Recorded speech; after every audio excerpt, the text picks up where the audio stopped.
ओम शांति। समय ने संकेत दे दिया है, अब जल्द ही दुनिया में श्री कृष्ण आ रहे हैं।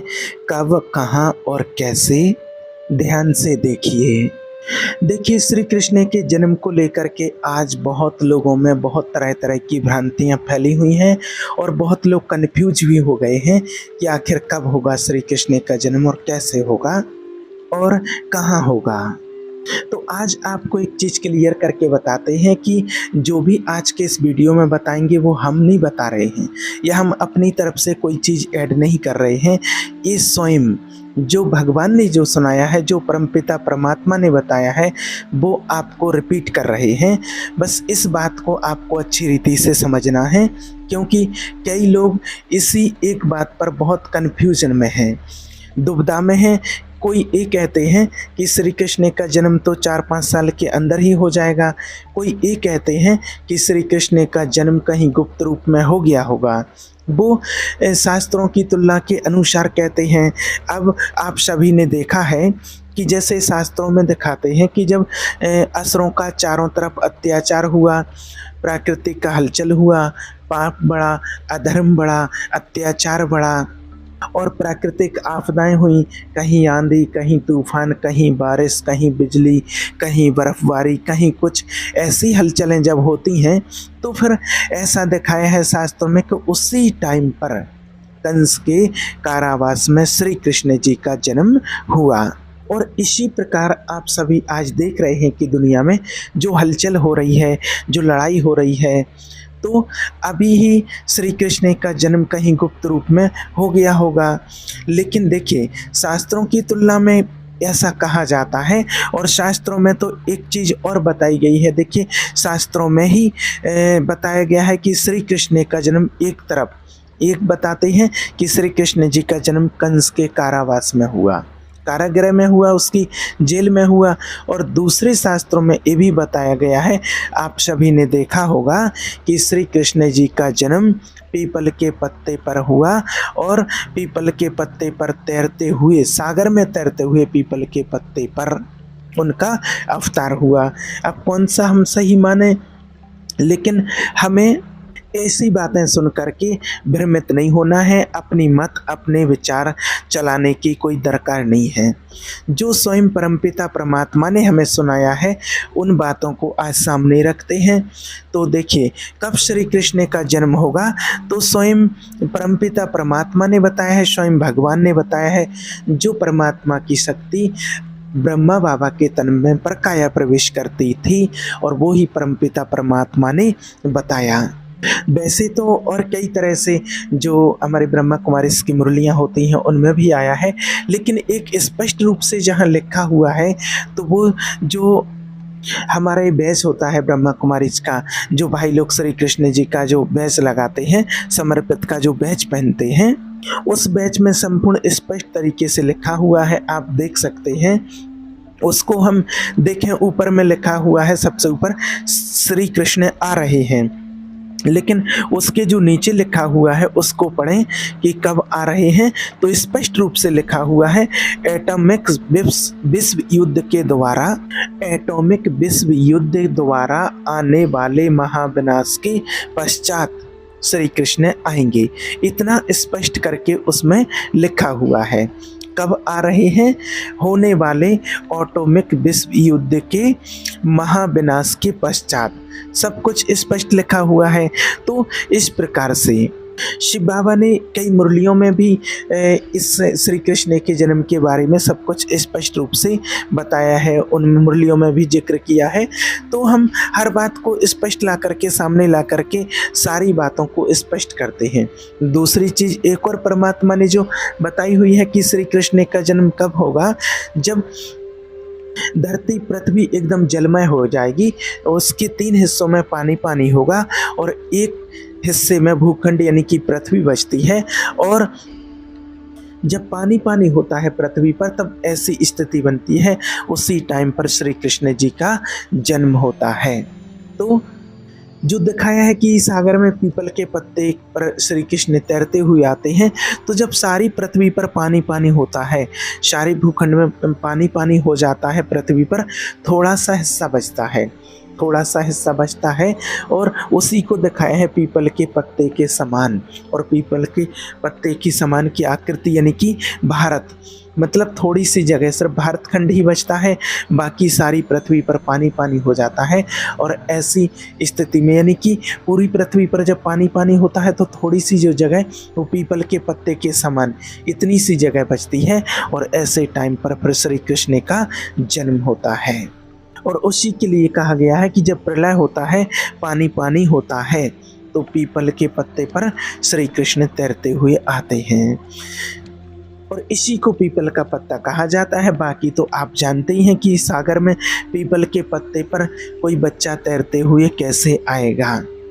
लेकिन वास्तव में इसका रहस्य ही है कि जब चारों ओर सागर के बीच में यानी कि जब पानी पानी पूरी पृथ्वी पर होता है और एक खंड में थोड़ी सी भूमि बचती है, उसी को सागर में पीपल के पत्ते के समान कहा जाता है और तब श्री कृष्ण जी का जन्म होता है। और तीसरी बात आपको बताएं कि देखिए, जो स्वयं परमपिता परमात्मा ने भी कहा है कि देवताएं इस पतित दुनिया में पांव रख नहीं सकते हैं। ये पतित मनुष्य, पतित आंखें देवताओं को देख नहीं सकती हैं। देवताओं को देखने के लिए तो दिव्य दृष्टि चाहिए, उसके लिए साक्षात्कार कहा जाता है। तो आज दुनिया इतनी पतित है, तो इस दुनिया में देखिए आज इतनी अपवित्रता छा चुकी है और ये धरती भी इतनी पतित हो गई है कि इस धरती में अनाज पैदा करने की भी शक्ति धीरे धीरे कम होती जा रही है। और आप देख भी रहे हैं कम हो गई है, आज वो शक्ति नहीं बची है। तो इस दुनिया में अनाज पैदा करने की शक्ति नहीं है, तो इसमें देवताएं कैसे आ जाएंगे? तो देवताओं को आने के लिए दुनिया भी सतो प्रधान चाहिए। देवताओं का शरीर सतो प्रधान तत्व से बनता है। जब तक सब तत्व, पांचों तत्व सतो प्रधान नहीं बने हैं, तब तक देवताएं इस सृष्टि पर आ नहीं सकते हैं। और चौथी बात जो है कि श्री कृष्ण कब आते हैं, यानी कि जो ब्रह्मा बाबा हैं, यानी कि गाया भी हुआ है कि ब्रह्मा सो विष्णु, विष्णु सो ब्रह्मा। विष्णु की नाभि कमल से ही ब्रह्मा को निकलते हुए दिखाते हैं। अर्थात विष्णु जी के जब अनेक जन्म हो जाते हैं, तब वो जन्म लेकर के इस कलयुग में आते हैं, उनका लास्ट जन्म होता है, तभी वो ब्रह्मा का स्वरूप बनते हैं। इसलिए ब्रह्मा जी को कमल आसन में दिखाते हैं। अर्थात इस पतित दुनिया में संपूर्ण वो पवित्र बनते हैं और गीता का पाठ पूरा करते हैं। इसलिए ब्रह्मा जी के हाथ में वेद शास्त्र, गीता आदि भी दिखाते हैं। अर्थात ब्रह्मा जी वो गीता का पाठ पूरा करके वो विष्णु का स्वरूप बनते हैं और श्री कृष्ण को ही विष्णु का अवतार माना जाता है। इसलिए गीता में भी ये बात स्पष्ट रूप से कही गई है, जो गीता के अध्याय को पूरा करते हैं उसे विष्णु पद की प्राप्ति होती है। ऐसे नहीं कि गीता पढ़ने से विष्णु पद की प्राप्ति हो जाएगी, नहीं। गीता का जो अध्याय प्रैक्टिकल में पूरा करते हैं, प्रैक्टिकल में माना कि जो गीता का जो पाठ है, जो देह सह देह के सब संबंध भूल, देह के पदार्थ सब कुछ भूल करके अपने को आत्मा समझ परमात्मा की याद में जो शरीर छोड़ते हैं, वही परमात्मा के समान स्थिति को प्राप्त करते हैं, वह उन्हीं को विष्णु पद की प्राप्ति होते हैं। ये है गीता का पाठ। ये पाठ ब्रह्मा बाबा ने पूरा किया। गीता का पाठ माना गीता का अध्याय पूरा किया। ऐसा नहीं है कि ब्रह्मा बाबा गीता का अध्याय पूरा किया और ब्रह्मा बाबा चले गए, ऐसा नहीं है। ब्रह्मा का पाठ चालू है। ब्रह्मा के लिए भी स्वयं भगवान ने कहा है कि ब्रह्मा की आयु कितनी है? 100 साल। 100 साल यानी कि ये नहीं है कि ब्रह्मा बाबा ने जब से लौकिक में जन्म लिया तब से उनकी आयु गिनी जाएगी, नहीं। जब से शिव बाबा ने ब्रह्मा तन का आधार लिया है तभी वो उनका नाम पड़ा है ब्रह्मा, और तब से उनकी आयु है 100 साल। तो ब्रह्मा की आयु 100 साल और संगम युग की आयु ही 100 साल है। इन बातों को हमें स्पष्ट रूप से समझना है, कोई भी हमें कन्फ्यूज़न में नहीं रहना है, हर बात को अच्छे से स्पष्ट रूप से समझना है। संगम युग की आयु 100 साल है, ब्रह्मा बाबा की आयु 100 साल है। तो अब संगम की आयु 100 साल कब से कब तक जब से शिव बाबा इस सृष्टि पर आते हैं, ब्रह्मा के तन का आधार लेते हैं, तब से ही संगम युग शुरू होता है और तभी से उनका नाम ब्रह्मा पड़ता है और तभी से ब्रह्मा का जन्म होता है। और संगम युग पूरा कब होता है? जब शिव बाबा जाते हैं सृष्टि से वापस। तब से तब तक जब शिव बाबा जाएंगे तभी ब्रह्मा बाबा साथ में जाएंगे, तब तक वो 100 साल का पाठ उनका पूरा होता है। और दूसरे शब्दों में कहा जाए, संगम युग कब से कब तक? कलयुग का अंत और सतयुग के आदि तक।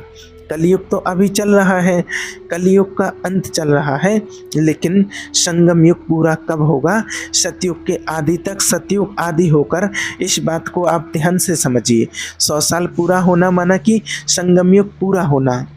संगम युग पूरा होना यानी कि सतयुग के आदि होकर के पूरा होना। और तीसरी बात, संगम युग कब से कब तक? हम देखिए, हर वर्ष तो गिनते ही रहते हैं ना। हर वर्ष हम शिव बाबा का अवतरण दिवस शिवरात्रि के रूप में मनाते हैं, गिनती करते हैं। तो हर वर्ष शिवरात्रि जब आती है तो हम हर वर्ष गिनती करते हैं इसकी। अभी 85वीं हो गई, 86वीं, 87वीं, 88वीं, 89वीं और 90वीं।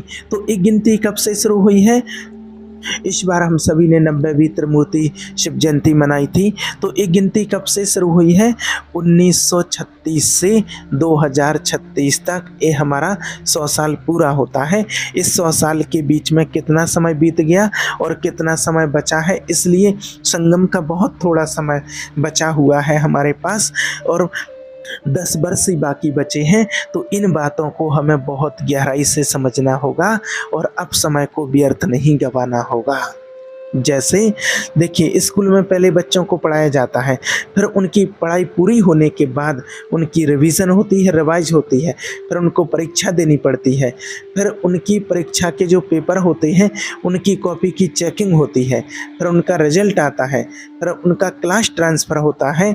इसी प्रकार स्वयं भगवान ने अब तक हमें जो पढ़ाई है उसकी समझो कि अब रिवाइज हो रही है। ऐसा हम नहीं समझें कि भगवान शिव बाबा आते नहीं हैं, मुरली चलाते नहीं हैं तो बाबा का पाठ पूरा हो गया है, शिव बाबा चले गए, ब्रह्मा बाबा चले गए, ऐसा नहीं। शिव बाबा ने अभी तक जो हमें पढ़ाई है उसकी समझो अब रिवाइज चल रही है। थोड़े समय के बाद, उस पढ़ाई के बाद हमें परीक्षा देनी है, हमारे पेपर होंगे। परीक्षा माना महापरिवर्तन का, जो महाविनाश का समय जो हमारे सामने आएगा और भगवान ने अभी तक जो हमें सिखाया है उस शिक्षा की, हमारी धारणा की परीक्षा होगी, निश्चय की परीक्षा होगी। और जिसने जिस रूप में पढ़ाई की धारणा की है उसी स्थिति से वह प्रत्यक्ष होगी। यही रिजल्ट आउट होना है, यानी कि वो स्थिति की प्रत्यक्षता होगी, वो निश्चय की परीक्षा होगी और उसके बाद ही फिर क्लास ट्रांसफ़र यानी कि परिवर्तन होगा। इस कलयुग परिवर्तन होकर के और उसको सतयुग बन जाना है। जिन्होंने इस पढ़ाई की धारणा करके पास की है, जो संपूर्ण पवित्र बने हैं, देवी संस्कार धारण किए हैं, वो देवी दुनिया में अर्थात सतयुग में ट्रांसफ़र होंगे। बाकी सभी आत्माएं अपने घर परमधाम चली जाएंगी शिव बाबा के साथ। उनका जब पाठ होता है फिर वो आत्माएं सृष्टि पर पुनर्जन्म लेने के लिए आती हैं, जिसका ही यादगार कहा जाता है कि शिव की बारात माना कि शिव बाबा जाएंगे और बारात में सभी आत्माएं साथ में जाएंगी। और शास्त्रों में भी गाया हुआ है कि शिव की बारात में सभी जाते हैं, सभी मच्छरों सा दृश्य भागते भागते जाते हैं। तो सभी आत्माएं शिव बाबा के साथ वापस अपने परमधाम घर को वापस जाती हैं। और इस शिव बाबा कहते हैं ना कि अब आया है भगवान सभी आत्माओं को वापस ले जाने के लिए, घर ले जाने के लिए। अब इसीलिए शिव बाबा को कालों का काल महाकाल कहा जाता है, महाकालेश्वर। तो वो शिव परमात्मा का यादगार शिव मंदिर है। शिव बाबा जाएंगे यानी कि सब आत्माएं शिव बाबा के साथ साथ वापस अपने घर जाती हैं। तो महाविनाश अभी हुआ नहीं तो शिव बाबा कैसे जाएंगे वापस? अकेले तो शिव बाबा जा नहीं सकते हैं। और परमात्मा को, शिव बाबा को जाने यानी कि सभी आत्माओं को वापस लौटना और उसी टाइम पर फिर महापरिवर्तन होता है। और शिव बाबा ब्रह्मा बाबा कंबाइंड है, ये मुरलियों में आता है ना। इसीलिए तो गाया हुआ है कि आदम खुदा नहीं है लेकिन खुदा के नूर से आदम जुदा नहीं है। एक पल भी शिव बाबा और ब्रह्मा बाबा अलग अलग नहीं होते हैं, अलग तब होंगे जब घर परमधाम जाएंगे, और परमधाम जा कर के ब्रह्मा बाबा को अलग होना है। क्योंकि बाबा की जो शिक्षा है कि तुमको घर जा कर के बैठना नहीं है, तुमको घर को टच करके आना है और फिर सेकंड में जीवन मुक्ति गाई जाती है। तो ब्रह्मा बाबा शिव बाबा को परमधाम जाना है, ब्रह्मा बाबा को वहाँ से अलग होना, तभी श्री कृष्ण का जन्म होना। तब तक शिव बाबा परमधाम गए नहीं हैं, तब तक ब्रह्मा बाबा अलग नहीं हो सकते हैं। और जब तक श्री कृष्ण का जन्म नहीं हुआ है तब तक ब्रह्मा बाबा शिव बाबा हमारे साथ हैं, कंबाइंड हैं। इन बातों को बहुत गहराई से अच्छे से आज आपको समझना और जानना होगा। ठीक है। ओम शांति।